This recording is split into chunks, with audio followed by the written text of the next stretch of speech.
ಸಹಕರಿಸಿ. ಯಾರು ಮಾತನಾಡ್ತಾನೆ ಇಲ್ಲ. ನೀರು ಸಾಲ ಅಂತ ಕುಡಿಯಕ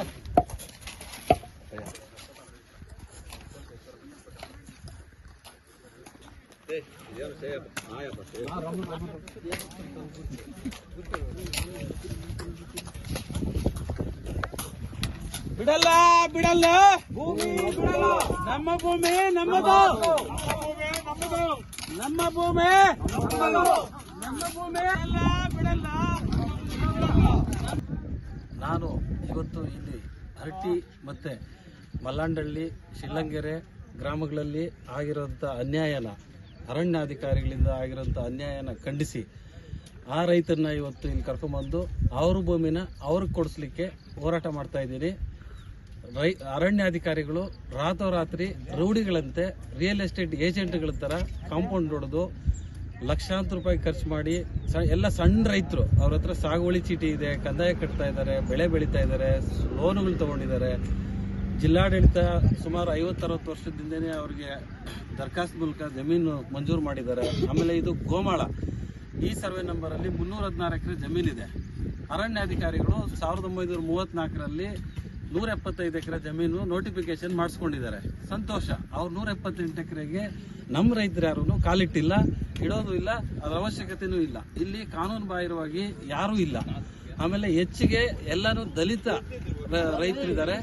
ಎಲ್ಲ 2 ಎಕರೆ, 1 ಎಕರೆ, 3 ಎಕರೆ ಈ ಥರ ಜಮೀನುಗಳನ್ನು ಸರ್ಕಾರದಿಂದ ದರ್ಖಾಸ್ತ್ ಮೂಲಕ ಮಂಜೂರು ಮಾಡಿಸ್ಕೊಂಡು ಅವರ ಅನುಭವದಲ್ಲಿ ಬಾಳೆ, ತೆಂಗು, ಮಾವು, ರೇಷ್ಮೆ ಇನ್ನಿತರ ಬೆಳೆಗಳನ್ನು ಬೆಳ್ಕೊಂಡು ಕ್ಯಾಪ್ಸಿಕಮ್ಮು, ನೆಟ್ಟೆಡ್ ಹೌಸು ಎಲ್ಲ ಹಾಕ್ಕೊಂಡು ಇರೋಂಥ ಸಂದರ್ಭದಲ್ಲಿ ಅರಣ್ಯಾಧಿಕಾರಿಗಳು ಹೈಕೋರ್ಟ್ ಆದೇಶನ ಉಲ್ಲಂಘನೆ ಮಾಡಿ ಒಂದು ರೌಡಿ ರೀತಿಯಲ್ಲಿ ಬಂದು ಅವರ ಬೆಳೆನ ಧ್ವಂಸ ಮಾಡಿ ಅವರ ನೆಟ್ಟೆಡ್ ಹೌಸ್ನೆಲ್ಲಾನು ನೆಲಸಮ ಮಾಡಿ ಕೃಷಿ ಉಪಕರಣಗಳು, ಬೋರ್ವೆಲ್ಲು ಎಲ್ಲನೂ ಮುಚ್ಚಿ ಅವ್ರ ಮೇಲೆ ದೌರ್ಜನ್ಯ ಮಾಡಿ ಆ ರೈತ ಮಹಿಳೆಯರನ್ನ ಅರ್ಧ ರಾತ್ರಿಯಲ್ಲಿ ಎಳೆದಾಡ್ತಾರೆ.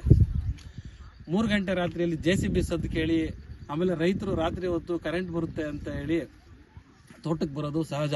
ಅಂಥ ಸಂದರ್ಭದಲ್ಲಿ ಇವರು ಒಂದು ಕಳ್ಳರ ಥರ ಬಂದು ನುಗ್ಗಿ ಟ್ರೆಸ್ ಪಾಸ್ ಮಾಡಿ ಅವ್ರ ಭೂಮಿಗಳಿಗೆ ಕಾನೂನು ಬಾಹಿರವಾಗಿ ಇದನ್ನ ಕ್ರಿಮಿನಲ್ ಟ್ರೆಸ್ ಪಾಸ್ ಅಂತ ಹೇಳಕ್ಕೆ ನಾನು ಇಷ್ಟಪಡ್ತೀನಿ. ಜಿಲ್ಲಾಡಳಿತ ಇದನ್ನ ನೋಡಿಕೊಂಡು ಸುಮ್ಮನೆ ಕೂತಿದೆ. ಆಮೇಲೆ ಜಿಲ್ಲೆ ಜನಪ್ರತಿನಿಧಿಗಳು ಸಹ ಈ ರೈತರಿಗೆ ಯಾವುದೇ ರೀತಿ ಸಹಾಯ ಮಾಡೋಕ್ಕೆ ಮುಂದೆ ಬಂದಿಲ್ಲ. ಬರೀ ಮಾತಾಡ್ತಾರೆ. ಅವರು ದಿಶಾ ಮೀಟಿಂಗ್ಗಳಲ್ಲಿ, KDP ಮೀಟಿಂಗ್ಗಳಲ್ಲಿ ನಮ್ಮ ರೈತನ ನಾವು ಬಿಟ್ಕೊಡಲ್ಲ ಅಂತ ಮಾತಾಡ್ತಾರೆ. ಆದರೆ ಅರಣ್ಯಾಧಿಕಾರಿಗಳ ಬಗ್ಗೆ ತುಟಕ್ ಪಿಟಕ್ಕನ್ನಲ್ಲ, ಇವರೇ ಅರಣ್ಯಾಧಿಕಾರಿಗಳನ್ನ ಎತ್ಕಟ್ಟಿ ಕಳಿಸ್ತಾ ಇದ್ದಾರೇನೋ ಅನ್ನೋ ರೀತಿ ರೈತರನ್ನ ಒಕ್ಕಲೆಪ್ಸಿ ಅವ್ರನ್ನ ಬೀದಿ ಪಾಲ್ ಮಾಡಿ ಏನೋ ಒಂದು ಗಂಜಿನೋ, ಅಕ್ಕಿನೋ, ರಾಗಿನೋ ಬೆಳೀತು ಇಲ್ಲಿ ಅವ್ರ ಜೀವನ ಮಾಡ್ತಾ ಇದ್ದಾರೆ. 50-60 ವರ್ಷಗಳಿಂದ ಮಾಡ್ತಾ ಇರೋಂಥ ಭೂಮಿನ ಅವ್ರ ಹತ್ರ ದುರಸ್ತಿ ಆಗಿದೆ. ಎಲ್ಲ ಆಲ್ಮೋಸ್ಟ್ ಜಮೀನುಗಳು ದುರಸ್ತಿ ಆಗಿದೆ. ಅವ್ರ ಹೆಸರಲ್ಲಿ ಪಾಣಿ ಇದೆ. ಇಂಥ ಪಾಣಿ ಇದ್ರೂ ಅಟ್ಲೀಸ್ಟ್ ಅವ್ರದ್ದು ಜಮೀನು ಎಲ್ಲಿದೆ ಅಂತ ಹೇಳಿ ಜಾಯಿಂಟ್ ಸರ್ವೆನೋ ಅಥವಾ ಸಿಂಗಲ್ ಸರ್ವೆನೋ ಮಾಡಿ ಅವ್ರ ಜಮೀನನ್ನು ಅವ್ರ ವಶಕ್ಕೆ ತಗೊಳ್ಳಿ. ಅವ್ರ ಜಮೀನಿಗೆ ಯಾರೂ ತೊಂದರೆ ಮಾಡಿಲ್ಲ. 178 ಎಕರೆ ಜಮೀನು ಹಾಗೇ ಇದೆ. ಅವರು ಆ ಜಮೀನನ್ನ ನೋಡ್ಕೊಳ್ಳೋಕೆ ಅವ್ರಿಗೆ ಯೋಗ್ಯತೆ ಇಲ್ಲ. ಬಿಟ್ಬಿಟ್ಟು ನಮ್ಮ ರೈತರು ಅನ್ನಕ್ಕಾಗಿ, ಗಂಜಿಗಾಗಿ ಬೆಳೆದು ತಿಂದು ಸಾಲ ಸೋಲ ಮಾಡಿ ಬ್ಯಾಂಕ್ಗಳಲ್ಲಿ, ಧರ್ಮಸ್ಥಳದ ಸಂಘಗಳಲ್ಲಿ, ಸ್ವಸಹಾಯ ಸಂಘಗಳಲ್ಲಿ ಬಡ್ಡಿಗಳಿಗೆ ತಗೊಂಡು ಬಡ್ಡಿ ಕಟ್ತಾ ಇದ್ದಾರೆ.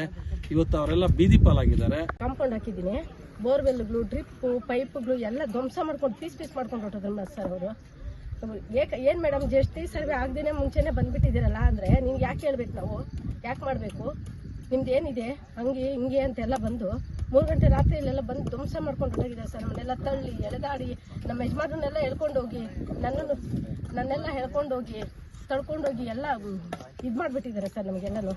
ನಾನು ಹೇಳಿದೆ ಮೇಡಮ್ ಸರ್, ನೀವು 30 ವರ್ಷದಿಂದ 90 ವರ್ಷದಿಂದ ಯಾಕೆ ಏನು ನಿದ್ದೆ ಮಾಡ್ಕೊಂಡಿದ್ರ ನೀವು? ಯಾಕೆ ಬಂದು ನಮ್ಗೆ ಹೇಳ್ಬಾರ್ದಾಗಿತ್ತು? ಒಂದು ಮಾಹಿತಿನೂ ಕೊಟ್ಟಿಲ್ಲ ನೀವು. ರಾತ್ರಿ ಹೊತ್ತು ಬಂದು ನೀವು ಈ ಥರ ಏಕಾಕಿ ಮಾಡೋದು ಸರಿನಾ ಅಂತ ಕೇಳಿದ್ರೆ, ನಿಂದೇನು ಜಮೀನು, ನಿಂದೇನು ಭೂಮಿ, ನಮ್ದಿದೆ, ನಮ್ಗೆ ಅಧಿಕಾರ ಇದೆ, ಹಂಗೆ ಹಿಂಗೆ ಅಂತೆಲ್ಲ ಒದ್ಕೊಂಡು ಎಲ್ಲ ಹೊರಟೋಗಿದ್ದಾರೆ ಸರ್ ನಮಗೆಲ್ಲನೂ. ಏಕಾಏಕಿಯಾಗಿ ಬಂದು 10 ರೂಪಾಯಿ ಸರ್ ಒಂದು ನಾರು.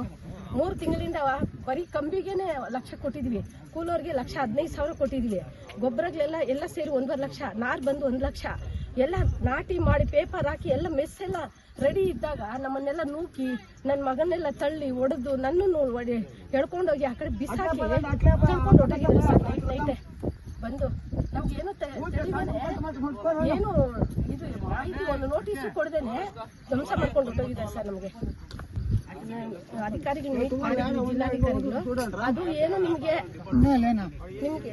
ನಿಮ್ಗೇನು ಮಾಹಿತಿ ಕೊಡದೇನೆ ತಗೊಂಡೋಗಿದಾರಮ್ಮ.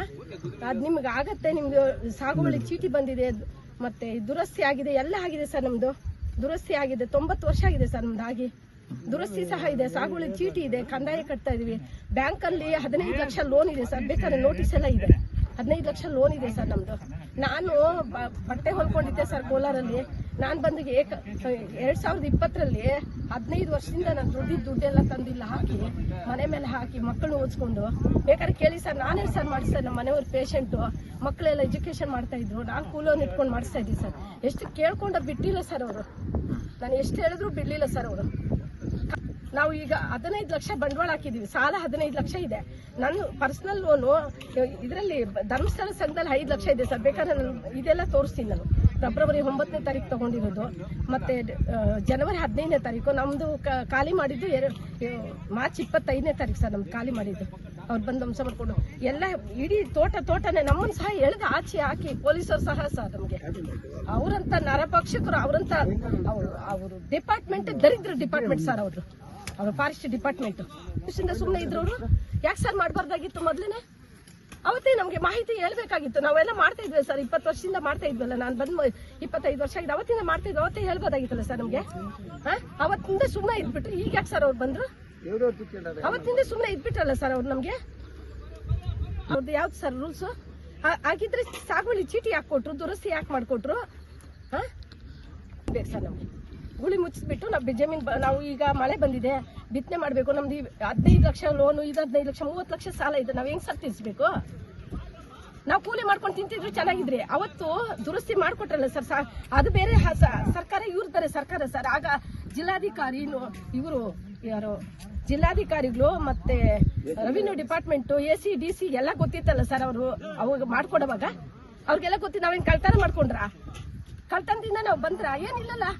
ಆಗ ಅವರೆಲ್ಲ ಮಾಡ್ಕೊಟ್ಟಿದ್ರು. ಅವಾಗ ಬೇರೆ ರೂಲು, ಈಗ ಬೇರೆ ರೂಲ ಸರ್. ಹೋಗ್ಲಿ, ಸರ್ಕಾರ ಯಾವ ಸರ್ಕಾರ ಸರ್ ಇದು?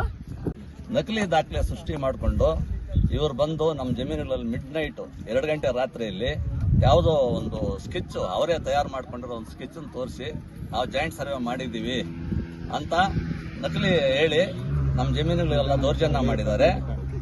ನಾವು ತಾಲೂಕು ADLR ಭೂ ದಾಖಲೆಗಳ ಸಹಾಯ ನಿರ್ದೇಶಕರನ್ನ ಕೇಳಿದಾಗ, ಏನು ಸರ್ ಜಾಯಿಂಟ್ ಸರ್ವೆ ಮಾಡಿದ್ದೀರಾ ನೀವು ಅಂತ ಕೇಳಿದ್ರೆ, ಅವರಿಲ್ಲ ನಾವು ಮಾಡಿಲ್ಲ ಅಂತ ಹೇಳ್ಬಿಟ್ಟು ಅದಕ್ಕೆ ಸಂಬಂಧಪಟ್ಟಂಗೆ ಎಂಡಾರ್ಸ್ಮೆಂಟು ಕೊಟ್ಟಿದ್ದಾರೆ, ನಾವು ಜಾಯಿಂಟ್ ಸರ್ವೆ ಮಾಡಿಲ್ಲ ಅಂತ.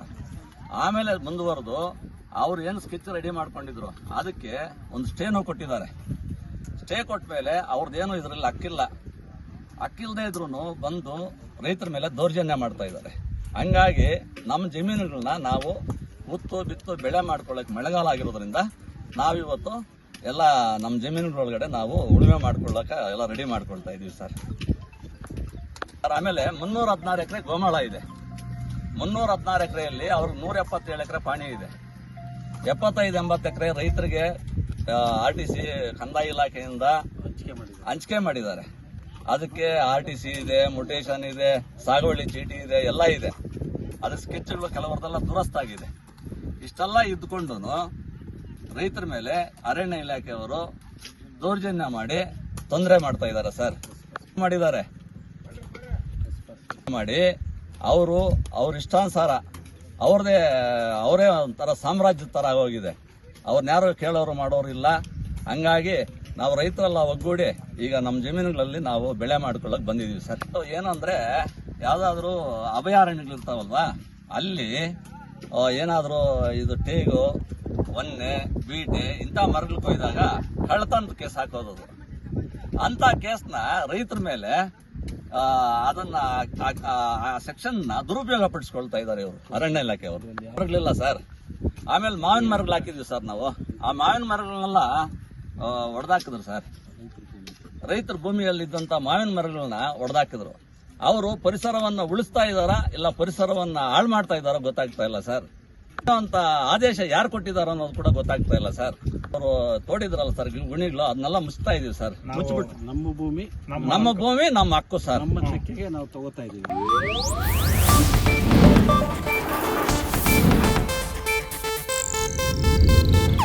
ಇದು ಏಷ್ಯಾನೆಟ್ ನ್ಯೂಸ್ ನೆಟ್ವರ್ಕ್ ಪ್ರಸ್ತುತಿ.